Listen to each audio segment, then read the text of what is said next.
E agora, no canal do Viriato, as receitas públicas.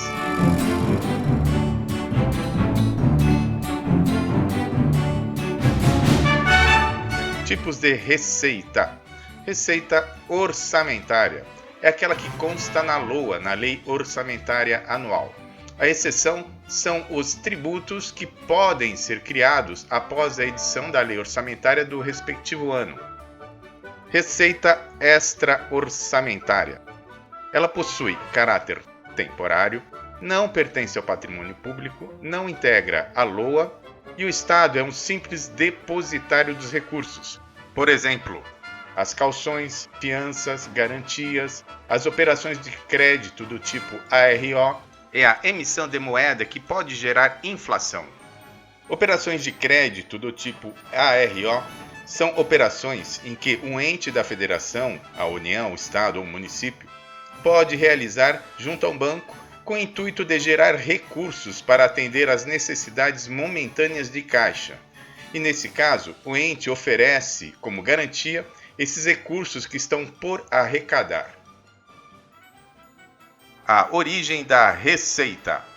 As receitas públicas têm como origem o orçamento, que é a renda ou os recursos do Estado, pode ou não estar previsto na LOA e é fonte efetiva de recursos. Em outras palavras, é o dinheiro do governo que está disponível para os gastos nas suas atividades normais. Extra-orçamento. São recursos de terceiros, avais, garantias, etc., de caráter transitório. Não estão na LOA e não é fonte de recursos efetiva do governo. Receita quanto à coercitividade. Receita originária. O exemplo melhor é a tarifa, que é uma receita não coercitiva. É uma receita oriunda da exploração das atividades comerciais e patrimoniais do Estado, ou seja, o cidadão só paga se utilizar o serviço que é oferecido. Receita derivada. São as taxas, os impostos e as contribuições de melhoria. Estas sim são receitas coercitivas. Significa que elas são oriundas do poder coercitivo do Estado, o poder dele impor ao cidadão uma cobrança sem uma contraprestação. Receita quanto à regularidade. Receita ordinária é aquela arrecadada em todo o período. E a receita extraordinária é a receita episódica, sem continuidade. E agora, para efeitos de registro histórico, estatístico e contábil, a classificação da receita por natureza, conforme o artigo 11 da Lei nº 4320/64, a Lei do Orçamento Público.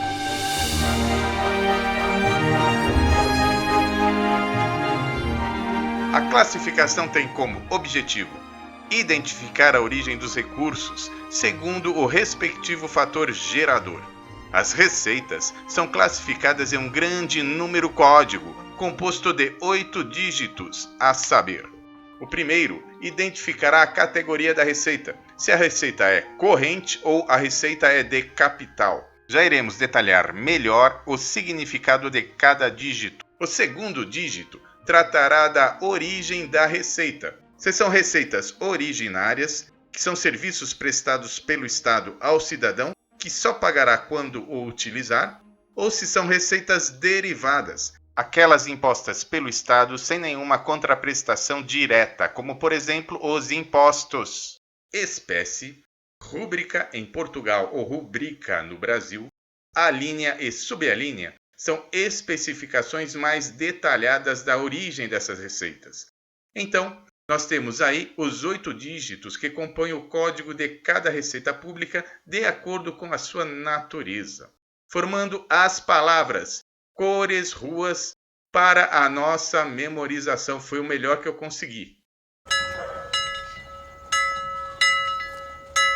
Vamos agora detalhar os dígitos da classificação da receita por natureza.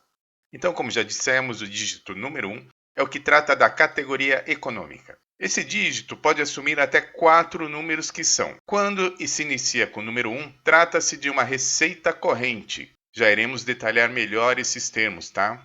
O segundo número possível é o número 7, que são as receitas correntes intra-orçamentárias. Na sequência, o número 2, que são as receitas de capital. E, por fim, o número 8, que são as receitas de capital intra-orçamentárias. Sendo assim, o primeiro dígito do código das receitas só pode assumir os números 1, 2, 7 e 8. Detalhando, a receita intra-orçamentária, seja ela corrente ou de capital, trata de transferências de recursos dentro de um mesmo ente da federação, a União, os estados ou os municípios. Por exemplo, uma empresa pública estadual presta um serviço a uma autarquia estadual, do mesmo estado, é claro, ou uma estatal dependente federal vende um produto de sua própria fabricação a uma empresa pública federal e assim sucessivamente. A receita intra-orçamentária é, na verdade, um acerto contábil para evitar a dupla contagem. A contrapartida de uma receita intra-orçamentária sempre será uma despesa intra-orçamentária. As receitas correntes são receitas efetivas da administração pública. Elas alteram a situação patrimonial do Estado, como, por exemplo, o recebimento de um tributo. São, portanto, fatos modificativos. A exceção ocorre no recebimento de uma dívida ativa, quando o Estado deixa de ter esse crédito e passa a ter os recursos ou o dinheiro equivalente a esse valor. As receitas de capital, ao contrário, não são receitas efetivas da administração pública. Elas não alteram a situação patrimonial do Estado. Por exemplo, quando a União vende um imóvel ou privatiza uma estatal. Em ambos os casos, ocorre uma troca de ativos, imóveis por dinheiro. As receitas de capital são fatos permutativos. A exceção, nesse caso, fica por conta das transferências de capital entre diferentes entes ou entidades da administração pública. A última definição é a receita líquida real, que são todas as receitas realizadas nos últimos 12 meses, o mês atual mais os 11 meses anteriores, exceto as operações de crédito e alienações. Vamos ver agora o segundo dígito, a origem. Voltando ao primeiro dígito, que são as categorias econômicas, temos o primeiro número 1, que são as receitas correntes.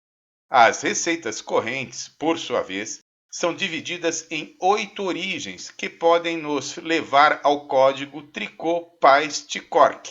Isso é para memorizar, tá certo, gente? Sendo que Tricot, em vermelho, trata das receitas públicas derivadas, aquelas que surgem do poder coercitivo do Estado, que pode impor um ônus ao cidadão sem nenhuma contraprestação direta, como é o caso dos impostos. Já pais, em amarelo, são as receitas originárias, aquelas que são obtidas pelo Estado somente quando ele presta algum serviço direto ao cidadão. E por fim, TICORC, que são outros registros contábeis. No número 2 das categorias econômicas, temos as receitas de capital. Estas são divididas em 5 origens, todas verdes, ou seja, são outros tipos de receitas, e formam o código Opala-TICORC. Mas vamos lá, 1.1. O primeiro 1, como já dissemos, é o primeiro dígito, que são as receitas correntes. O segundo 1 trata das receitas tributárias. Ou seja, quando o código se inicia com 1.1, temos as receitas do governo que são obtidas via tributos, que são os impostos, as taxas, etc. 1.2 vai tratar das receitas de contribuições. E estas duas primeiras origens formam a palavra tricô. Na sequência, temos o PAIS, todas em amarelo, que identificam as receitas que são obtidas pela exploração dos bens públicos conforme a atividade. São elas patrimoniais, agropecuária, industrial e de serviços. Por fim, o TICORC, em verde, que tratam de transferências e das outras receitas correntes. Em relação às receitas de capital, temos OP, operações de crédito ou os empréstimos contraídos pelo Estado. AL, alienação de bens, venda de patrimônio, como por exemplo imóveis ou as privatizações. A, A amortização de empréstimos ocorre quando o Estado recebe o principal dos empréstimos que foram anteriormente concedidos. Temos aí a palavra opala. E TICORC é o mesmo que no caso das receitas correntes, só que agora são transferências e outras receitas de capital. Na sequência, o terceiro dígito é a espécie, que vai nos dar, a partir daí, maiores detalhes da receita. No nosso exemplo, temos 1.1 receitas tributárias. Já o terceiro dígito pode ser impostos, taxas, etc. O quarto dígito é a rúbrica em Portugal ou rubrica no Brasil, que é um maior detalhamento ainda. E na sequência, a linha e subalínea também são maiores detalhamentos. Ou seja, a partir do terceiro até o oitavo dígito, a preocupação é fornecer mais informações para atender às necessidades históricas, estatísticas e contábeis. Vamos ver agora as 4 etapas das receitas públicas para que elas estejam aptas a gerar algum resultado. Este é o PLAR.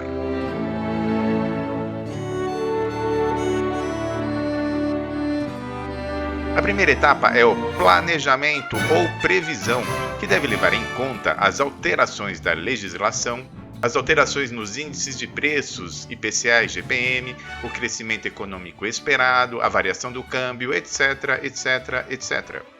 Todas essas informações devem estar sintetizadas no demonstrativo de evolução da receita, que deve comparar o ano atual com os 3 anos anteriores e fornecer, além disso, uma projeção para os 2 anos seguintes, destacando ainda as premissas adotadas e as justificativas para o resultado esperado, entre outras informações. A segunda etapa é o lançamento, que é a identificação do contribuinte. É o caso do IPTU, IPVA, Imposto de Renda, etc. Nesses casos, consta o nome do cidadão, ou seja, o imposto é para aquela pessoa. Estes são chamados impostos diretos, porque são direcionados a uma determinada pessoa.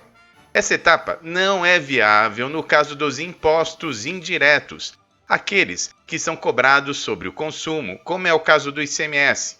Sendo assim, nem todos os impostos passam pelas 4 etapas necessárias.